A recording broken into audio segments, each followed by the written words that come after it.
Welcome to Sports Spectrum, the sports and faith podcast that brings Jesus back into the conversation. Here's your host, Jason Romano.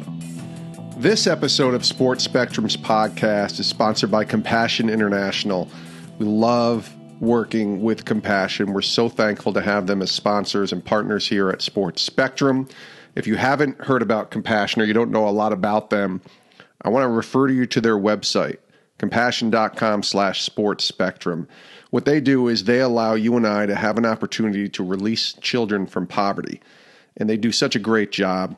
Over 2 million children last year alone were released from poverty because of Compassion International.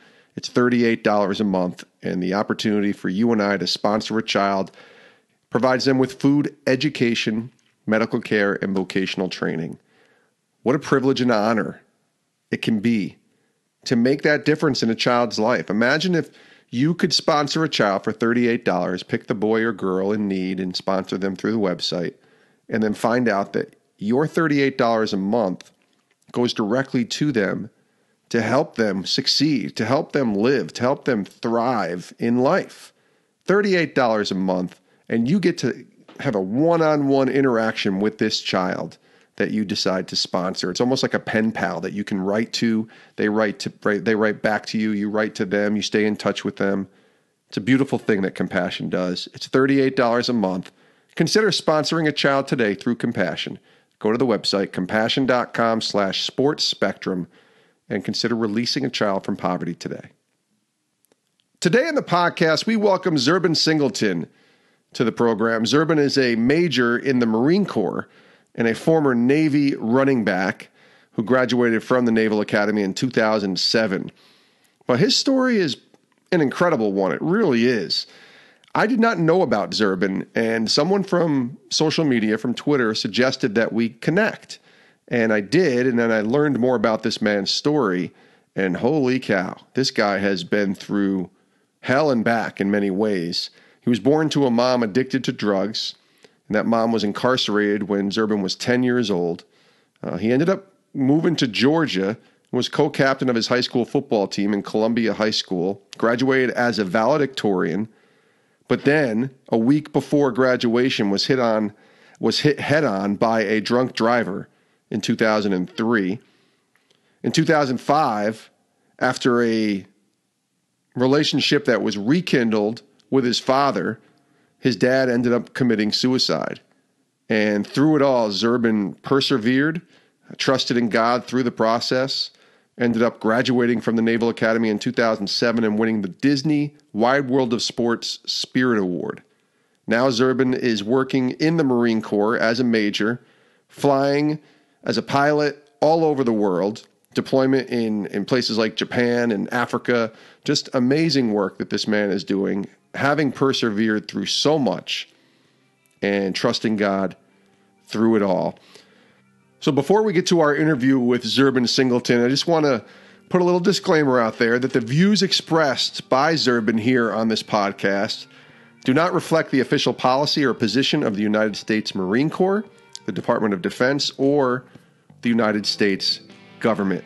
This is Zerbin's story, and these are Zerbin's words. And you're going to love his story. It's a powerful one. Zerbin Singleton, Marine Corps Major, former Navy running back, joins us here on Sports Spectrum's podcast.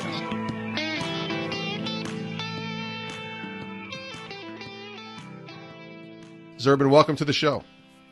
Thank you. It's a pleasure to be here, and I was recently promoted to Major. Major, how about that? Well, congratulations, and first of all, thank you for your service. Really appreciate that. It is an honor to have you here on Sports Spectrum, and your story is an incredible one.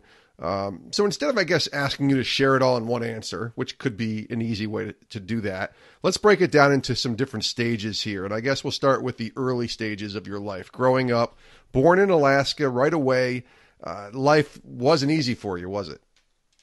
No, sir, it wasn't.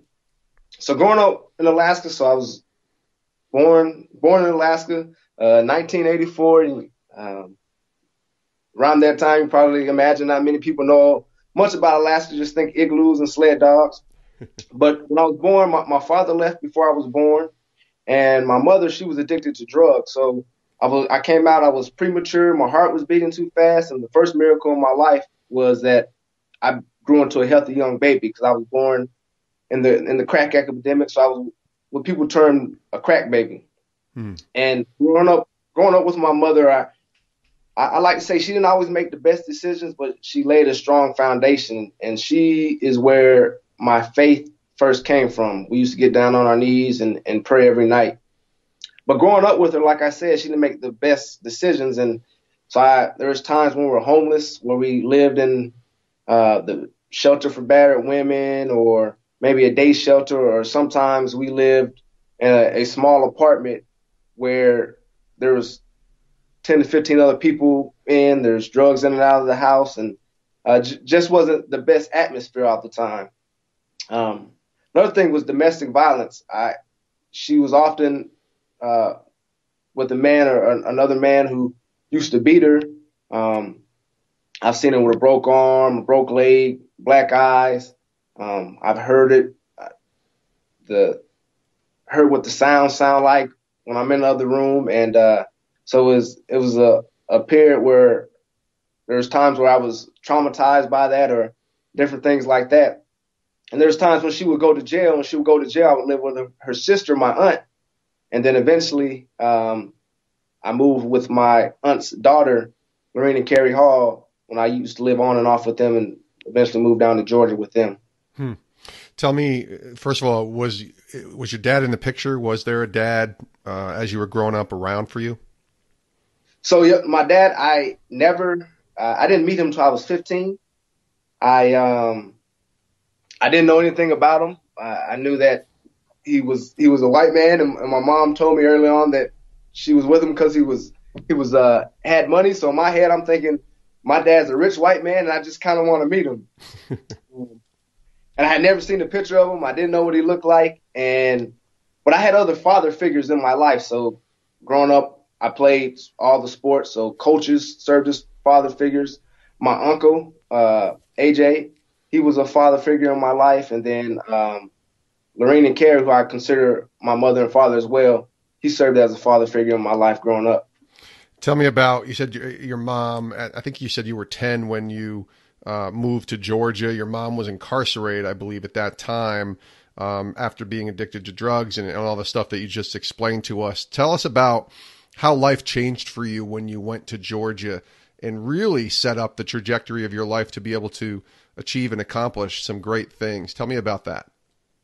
Yes, sir. So I remember the deciding factor, the moment in my life where my aunt said I could either stay there with her in Alaska or move down to Georgia.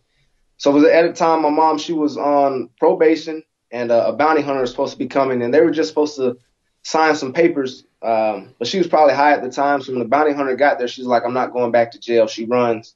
We lived in a 4-unit apartment building. We lived on the top floor. And she runs. He chases after her. I can hear a scuffle pursue. Then I hear bam. I hear a gunshot. I hear my mom pant. She runs back up the stairs. She grabs a butcher knife. She runs in the back room. And I think my mom has just been shot.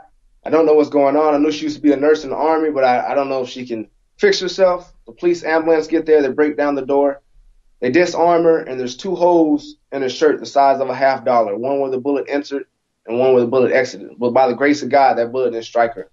But she ended up going to jail that night, and she had violated her probation. There was a gun in the house. There were drugs. So this time she was facing at least 3 years. And so I went to live with my aunt. And my aunt, she says, you can stay here with me in Alaska, or you can move down with my daughter and her husband down in Georgia. And at 10 years old, I'm thinking, man, I love to fly in the airplane. I don't get to do that much. If I go down to Georgia, I had to go by airplane. So my head, my reason, it was my decision to go down there because I got to fly in the airplane. Yeah, and you're 10 years old. I mean, that's where the mindset of a 10-year-old is, right? Hey, I get to go on an airplane. But as you get older, you realize, you start to mature into a young teenager and realize what is going on here with your mom, with the foundation that's now taking place in Georgia. Tell me about what started to transpire for you in your life as you went into your teen years, into your high school years, and started to have these dreams and these aspirations of different things you wanted to accomplish? And so I get to Georgia in 5th grade, and not long after I get to Georgia, we have a career fair, and I start researching what I want to be. I always liked science and math, and I've been wanting to fly since I was a little kid, and I learned about becoming an astronaut. And I was like, man, that sounds pretty cool, to be able to go out of space, to float, to do experiments. And so that's when I got in my mind that only way to become an astronaut is you have to go to college. And I knew my parents really didn't have money to send me to college, so I was going to have to do something to get to college. So that's when I really started to apply my stuff. I started to do well in the classroom, started to do well on the athletic fields. I was the captain of the wrestling team, captain of the football team. And eventually I graduated as valedictorian. And it was all because I had a goal in mind. I had faith that I could do all things through Christ. And I just set my mind to it and started to get on the grind and work hard at what my next goal was. You mentioned faith. Tell me a little bit more about that and where that faith in Christ really started to take shape. And obviously there's taking shape. And even you mentioned the seeds that were planted with your mom and praying with her when you were a little boy. But then it comes to a point where you have to make that faith your own. So take us through that progression and come to the point where you made Christ Lord of your life. Definitely. So me and my mom used to pray every night. And I remember, I know the Bible talks about how, like, as children, you're innocent. And I just had that innocence, and I had been taught that God could do anything. So I can remember at one point in my life, there's a story where it was me and my mother. We were in a house. We didn't have any furniture. We didn't have a phone. And we got down to pray, and I have a nightmare. I wake up, this guy that has been abusing her, and I have a nightmare that he comes, he takes my mom and like leaves her on the side of the road tied up. So I wake up screaming. She comes to me, we praise, and when I pray, I ask God to kill this man, because I'm in my head, I'm like, God, he's all powerful, he can do anything. So I asked this man to kill my mom, to kill this man, and I'm like 4 or 5 at this time. She stops me. She says, you can't pray for that. You have to pray for his forgiveness and pray that God will help him out. And at 4 or 5, I really didn't understand that. I'm like, why would I pray for somebody who's constantly hurting us? Right. And it was a seed that she planted that eventually grew to opening up my heart to being able to forgive anybody. And I think, as we'll probably talk about it later when I eventually met my father, that I never held any grudge against him. I just had an open mind and wanted to meet him. And so from that, my faith continued to grow. I remember taking communion, and I'm like, man, is this really how they saved the blood of Jesus for so long? Am I really eating his body? And just that innocent as a kid, I get baptized, I think around 9 or 10. My mother's this is probably the time I'm living with my cousins or my aunt, and my mother's in jail. And I go up to the altar just about every Sunday and ask, and I pray for her. And I don't know if you've been, this is like an old Baptist church where they have chairs lined up around the church. People are up there, and they go talk to each person, why are you up here? And the music is playing and stuff like that. And I pray, and then she eventually gets out of jail, and I bring her to church. So my faith, my faith was strong as I was small, and it continued to grew. And I don't believe until I got to college that people used to ask me, like, how do you do so well? How do you stay motivated? How do you stay determined? How do you stay up late nights working in school, but then get up and just work so hard? And I was like, I don't know. I just do it. And there was a point in college when I realized that it's not me, it's God. It's God who's giving me this strength, this power. He's the one who's enabling me to be the person I am and to be that leader and to show that example.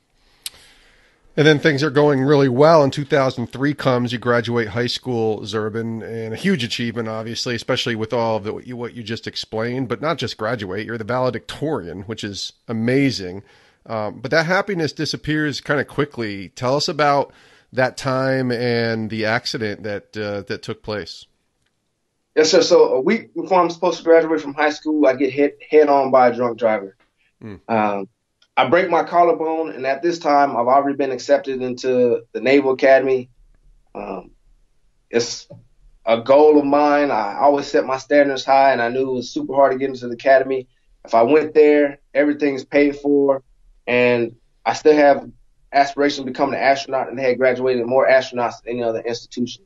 I could play D1 football there, and I could major in aerospace engineering.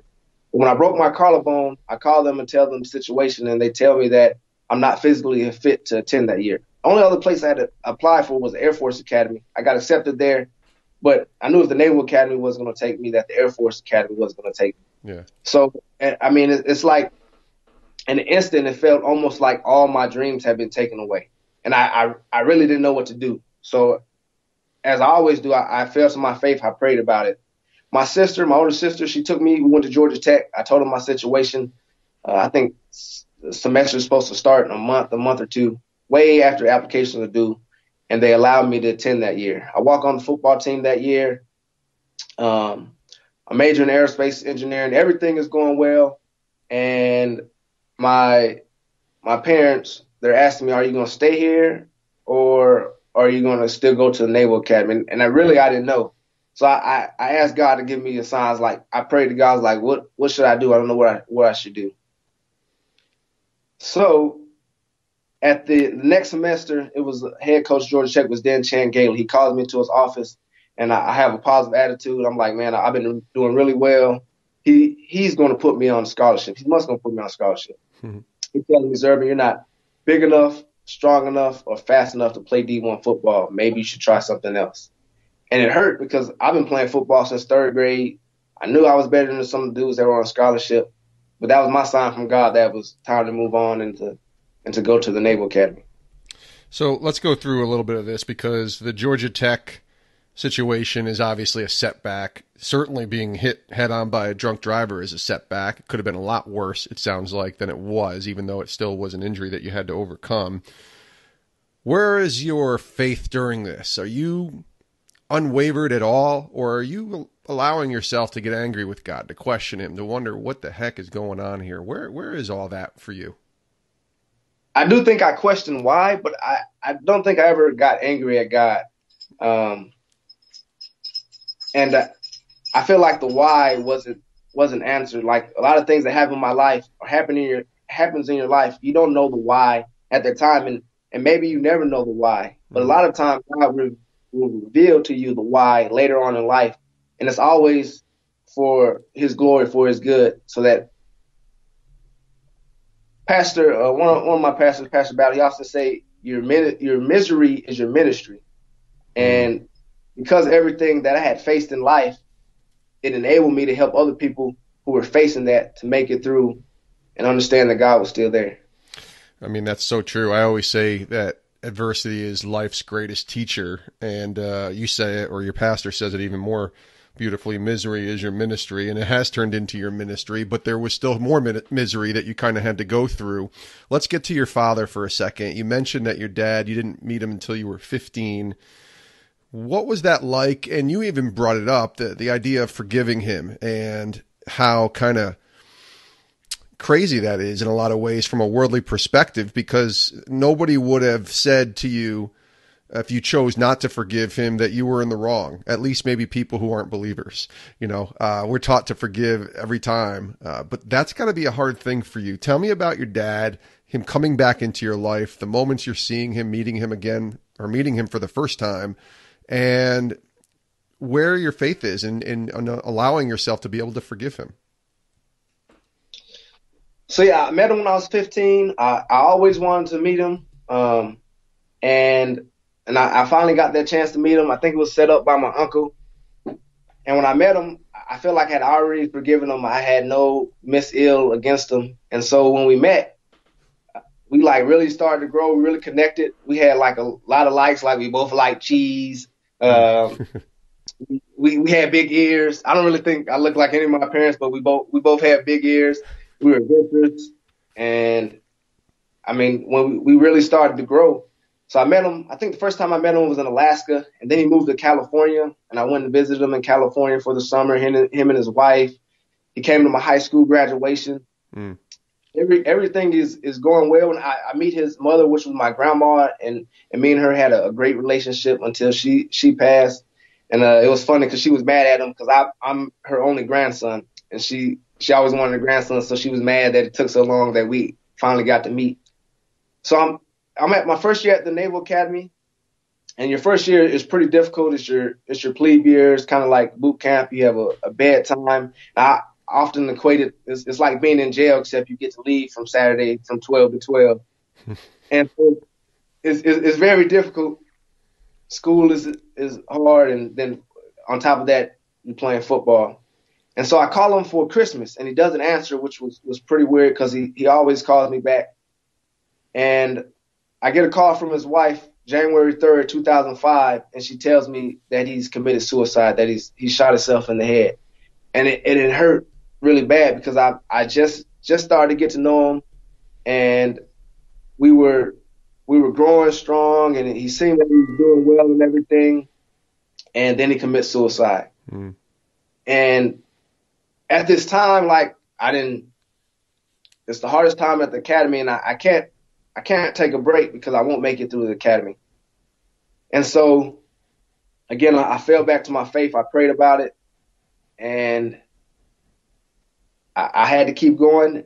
And eventually, what I understood from the situation, eventually on, I was put in positions where I could recognize people who were thinking about suicide, or I could intervene. And at that time, the previous summer when I visited my father, so he was bipolar, and they believed that the reason that they had changed his medicine, and then when they changed his medicine back, he realized all the bad things that he had done.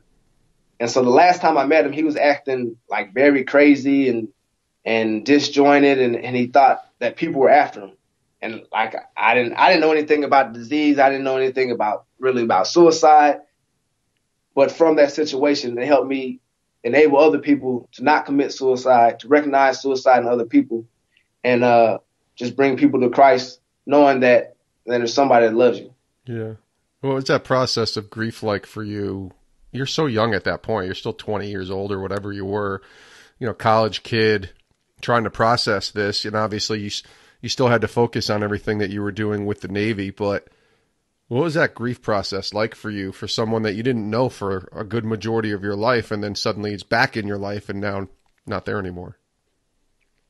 I think for me, I handle grief in different ways. I handle grief physically. So football was definitely an outlet for me. Growing up playing football, wrestling in high school, I felt like I could beat up people and hit people, and there was no consequence to it. And I feel like that's a lot of ways how I took out my grief is through the sports that I played, and then just trusting in God. Let me ask you about this. So your dad I'm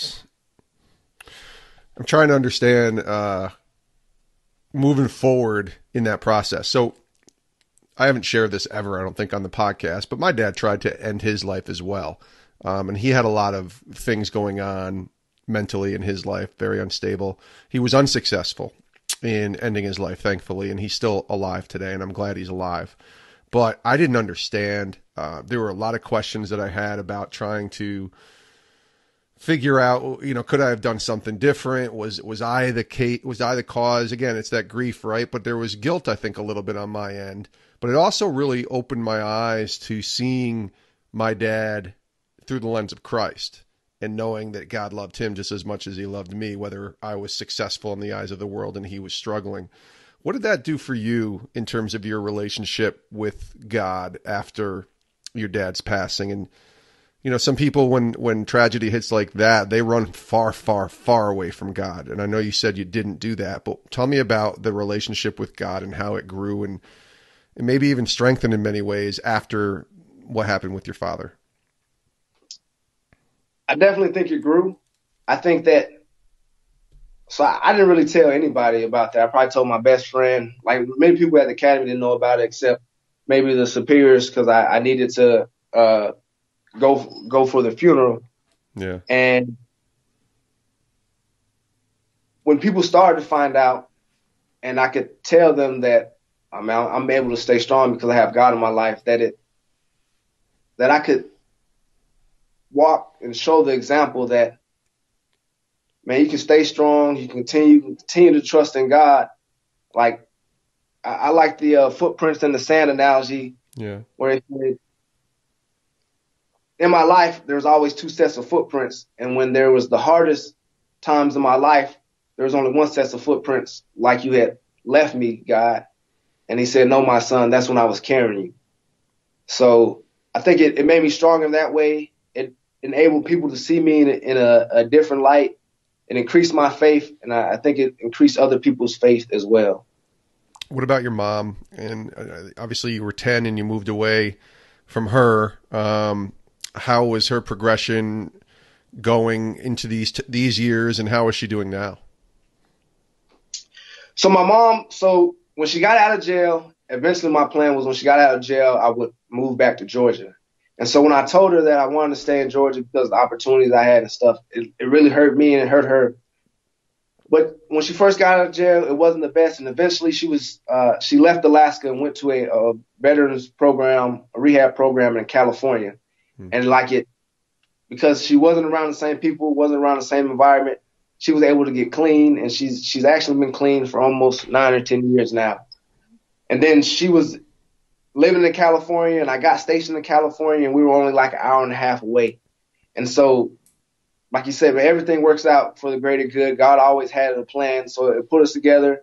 We rekindled our relationship, and our relationship really never suffered. It's always been strong, and I was always the one that was praying for her. I was always probably her strength, because I never gave up on her when as bad as things got. And right now she's doing pretty good. She's still drug free. She does battle mental illness at times, and so just continuing to pray for her, praying that everything goes well, and that she continues to live the life that God has for her. Yeah, it's great that she's sober, and obviously those listening and myself as well will continue to pray for your mom. Zerbin Singleton is our guest here on Sports Spectrum. Let's talk about football for just a second. You go and you play. It's obviously the spoiler alert in the way that you're describing your story is that you end up at the Naval Academy and you get to play football there, and you're a running back. And so, we're supposed to be humble as Christians. Certainly as humans, we should be humble. But is there a point there when you get to have that opportunity to be running out on the field and carrying the ball for Navy that you're thinking about Changale's words that you mentioned, a few years before that you were too small and not able to ever play D1 football, you should try something else? Well, obviously that wasn't true, because you were able to buck that trend, if you will, and get to the football field and play for Navy. Yes, sir. I think about it sometimes. I'm like, man, it's bittersweet. So the first year I got to the academy, I had to sit out, but I still was able to practice. Just because I transferred from that. They had that D1 to D1 rule. And that year, Navy ranked higher than Georgia Tech that year. And then my senior year at the academy, 2007, Changale gets fired, and my head coach at Navy gets hired at Georgia Tech. And so, everything comes around in the end. It really does. But it does. It truly does. Tell me Go ahead. Continue. Man, football at the Naval Academy, man, was one of my greatest experiences playing football. We call it the brotherhood, because we're so close. And playing at Georgia Tech for a year and then going to the Naval Academy, you get to see the dynamics between being at one D1 program versus being at the Naval Academy. And it is truly different. The brotherhood, how close we are to each other, how the coaches truly care about you. Is not just a business. Like they truly care about you. They empower you, and they want to see you do well, whether it's on the football field or whether it's in life, because eventually once we graduate, we're on a different playing field. We're fighting for our country, and we have to have that tight bond. And man, my greatest moments playing football was at Navy. Yeah. You had some pretty good success, and you won the Disney Wild World of Sports Spirit Award in 2007, the FedEx Orange Bowl Courage Award. Lots of great things took place and you graduate in 2007, which had to be an amazing feeling for you. But take me through going from Navy. Now, this is a guy who doesn't really have a military mindset or background. I've never been in the military or anything like that. But it doesn't make sense to me, just thinking out loud. I introduced you as a Marine Corps Major who went to Navy. How does that work? Am I wrong on this? Shouldn't it be one or the other, not both? And you were able to do both. So you go to Navy, you come out of Navy, you graduate, and then somewhere along the lines, the Marines come into play. Take us through that. Yeah, a lot of people ask this question. So the Marine Corps doesn't have an academy of their own. Right. And a lot of people don't know that the Marine Corps is actually under the Department of the Navy. Okay, good. And so when you graduate from the Naval Academy, you can either go into the Navy or the Marine Corps, and it's still a selection process. And being at the Naval Academy, there's Marine Corps officers there, and just how they carry themselves, just being the best of the best, and just how I always carried my life, being the best of the best. And also, I wanted the opportunity to be able to fly and fight on the ground, and the Marine Corps encompassed all of that. And so, like, before I got to the Naval Academy, I didn't know anything about the Marine Corps. I didn't know much about the Navy. When I was applying for schools, and I first applied for the Air Force Academy, I didn't even knew the Navy flew. And so my uncle was in the military, my mom was in the military before I was born, but I didn't know much about it. So learning about the Marine Corps, everything they encompass, their high standards, and it was the only way that I wanted to go. And my birthday is also November 10th, which is the Marine Corps' birthday, so I kind of say it was destiny. That's absolutely true. That's funny. November 10th, 1984 is when you were born. Tell me what a day is like for you now. What does that mean when you say you're a Marine Corps Major? And you were a captain for a while, and you sounds like you just got promoted to Major. So what does that look like? Is that a full-time job? Is that your full-time job in essence, and what your role is in the Marines? Yes, sir. It is a full-time job, probably more than a full-time job. Too. So I eventually, I just left the squadron from flying. So I'm a helicopter pilot. I fly H-1 Zulus, Cobras. They're attack helicopter. I call them one of the baddest helicopters known to man. And so when I was in the squadron, like your day is very fluid. Sometimes you're flying nights. Sometimes you're flying days. Most of your days are at least 10 hours. That's probably a good day with more like 12 hours. And and so my old squadron was HMLA 469 Vengeance. And so I just recently joined the 13th MEU. So it's more of a staff position where I'm an air officer. And they just recently got back deployment. I joined them after they got back from deployment, after I returned from deployment in November from Japan in the 31st MEU. And so in the squadron, like you're flying. Besides flying, that's not your only job. You have a ground job. My last job was administration officer, so charge of making sure people are getting paid, make sure the travel is good to go, making sure everything with their family administratively is done well. And now I'm the air officer of the 13th MEU, which means that I am in the operations department and ensuring that anything that goes on with air, because eventually we'll ACE, which is the aviation combat element, will be attached to us, and ensuring that everything is planned out, whether it's airspace, whether it's ranges. Once we get deployed, ensuring that if we're going to different countries, that like diplomatic processes are in place, that exercises are all coordinated and planned so everything runs smoothly. So today, I'm actually haven't went into work because I'm actually flying with my old squadron tonight, and I fly until 11 p.m. tonight. And so when you fly, the earliest you can go in is 12 hours prior to your land time. So I actually won't show up to work for another 30 minutes. Tell me some of the places. You said you got back from Japan, I think you said last November. Give us a small snapshot, a glimpse of some of the places that you've been deployed to and have gone to and even flown to. Okay, so both of my deployments have been on MUs, so Marine Expeditionary Units. And so basically, we're a force that's floating, and we're a rapid response force. So we have everything that we need to sustain ourselves for at least 30 days in case Like they call us the 911 force in case something goes on and we either need to go do something to bad guys or we need to provide humanitarian support. So on my first deployment, we went to places we go west, we go to Sri Lanka, Oman.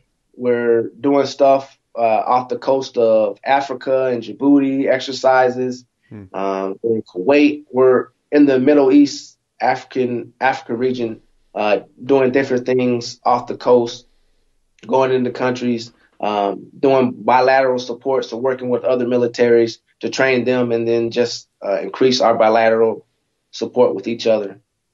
That's awesome. Tell me about faith, I guess, as a Marine, and, is there a chapel service? Is there a chaplain on staff? How do you stay sort of grounded in your faith today? So every unit has a chaplain. But just to back up so growing up in my family, everywhere I went, everybody believed in God. Right. Not until I got into the military that I like meet atheists or met people that didn't believe in God. I really had never met an atheist. I didn't think it was that common.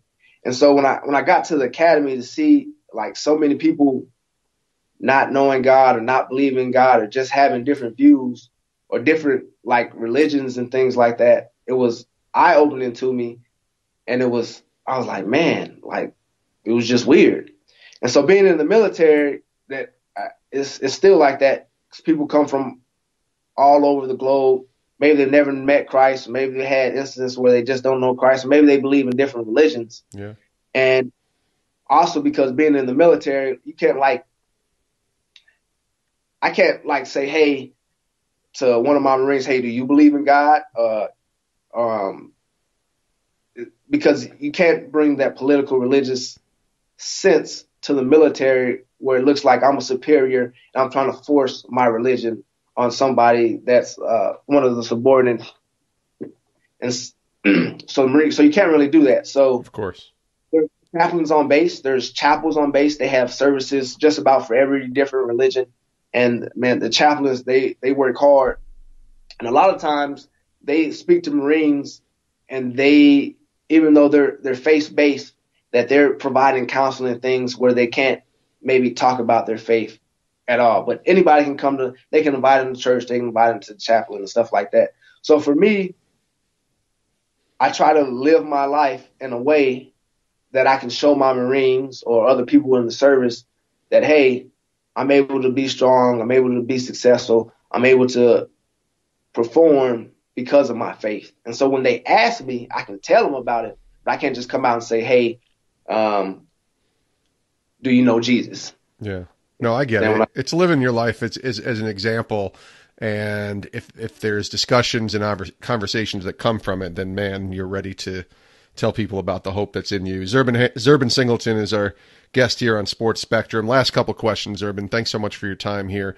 What's the greatest lesson you've learned in your life? You've been through a lot of things in your life, good, bad, and ugly, and God has sustained you through it. But what's the greatest lesson you've learned in your life? I think the greatest lesson I've learned in my life is just back to your ministry is your misery. And growing up, like, you're taught to be tough. And until I think my senior or junior year at the academy, I never told anybody my story because I didn't want people to feel sorry for me. I didn't want them to say, woe is me. But when I finally told my story and realized that, man, this is all a part of God's plan, the biggest lesson for me is that everything that you're going through is going to make you a stronger person and should make you stronger in your faith and should make you stronger in God. And you should tell the world, because there's a reason that God placed you in those situations. And that reason is that so that you can help other people who are in those same situations make it out. That in those same situations that they can see God through it, and that it's going to empower them to make it out, to be stronger, to be more with God, and to eventually to share it with the world, to help them understand it doesn't matter what you're facing in life, that God is always with you, and he's always walking with you, and his plan for you is to prosper you and to make you great, and that everything that you go through in life, that his purpose is that everybody around you are able to see him through you. Zerbin, that's awesome, man. Thank you so much for being here. Last question for you. We ask this to all of our guests on the podcast. I love asking this question because it's a variety of different answers for people who've appeared, whether it's athletes or, broadcasters, pastors, whoever. What is God teaching you today? There's a general answer for me to trust in him, but what's he teaching you today? What is the lesson? What is being impressed upon your heart by the Lord in the season of life that he has you in right now?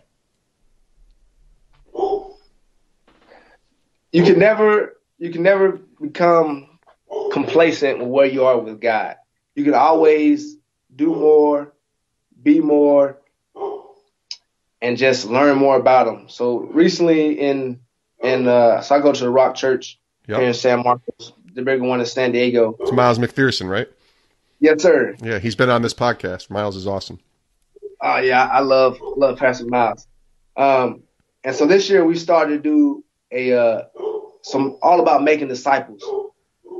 And so we're going through the Bible and we have readings each day. And in this journal, we write about what we're reading about and then what we've learned. And I've read the Bible a couple times in the past, every year. And each year I learn more, but I really am seeing so much more in the Bible that I just never understood. And part of it is looking at the Bible, and it's a lot of things that we face in life we've already experienced or God has already taught us. And so I'm realizing how can I do better by what God is teaching me now? And I'm like, man, God has already taught me that lesson. I've already done that. I've already overcome that. Yeah. So just, man, getting deeper in the word, learning more about God, about Jesus, and then being a better disciple and bringing people to God. He is Zerbin Singleton, a Marine Corp Major now, the former Navy running back. Lots of great things happening. And listen, first of all, thank you for your service to this country. We really appreciate that. And thanks for being here on the podcast. Thanks for being willing to share your story. The more people that are willing to share their stories to help others, I think that's a good thing as believers in Christ. So I'm grateful for you, Zerbin. Thanks for joining us here on the podcast. Thank you. And many thanks to Zerbin Singleton from the Marine Corps, the former Navy running back, for joining us here on Sports Spectrum. Please go check out his website, youkangofar.com, youkangofar.com, or zsingleton.com, zsingleton.com, and check out his Twitter page at ZerbinS, ZERBINS. He's active on there. And man, wasn't that a powerful story? That's someone who's overcome so much in his life, such a positive perspective, and now doing amazing things for our country and serving our country and ultimately in serving God. I loved getting to hear Zerbin's story, and I'm grateful to know him and thankful for his service to this country. And what an awesome dude. So many thanks to Zerbin for joining us here on Sports Spectrum. We also want to thank our sponsors, Compassion International. For more information about how you can release a child from poverty and make that difference in a child's life, go to compassion.com/sportspectrum. Compassion.com/sportspectrum. Consider sponsoring a child today. Thanks so much for joining us here on Sports Spectrum. We really appreciate you tuning in and listening. If this is the first time you've ever heard a Sports Spectrum podcast, welcome to the show. We're grateful to have you. If you could check out that podcast app that you're on right now and click that subscribe button so you never miss an episode of the Sports Spectrum podcast. We've had 300 plus episodes now, and every interview is an amazing story of pointing people back to Christ through the intersection of sports. And people like Zerbin Singleton, who are willing to come on this podcast and share their powerful story, is what makes, it's just what brings me joy to be able to even do this show and interview these people, that they want to point people back to Christ in their life. And so hit that subscribe button and never miss an episode of Sports Spectrum's podcast. Also, check out our website, sportspectrum.com. Lots of great content there, articles on the intersection of sports and faith, and daily devotionals, as well as an opportunity for you to subscribe to our magazine The magazine is amazing. It's a really great tool, and it's $18 for an entire year. It's really cheap, $18 for an entire year. A magazine on sports and Jesus. The Sports Spectrum magazine, been around for 30 plus years. It's an opportunity for you to subscribe today. $18. Go to sportspectrum.com and subscribe today. Thanks for listening, and we'll see you next time with a new episode of Sports Spectrum's podcast. We love you guys. Have a great rest of your day.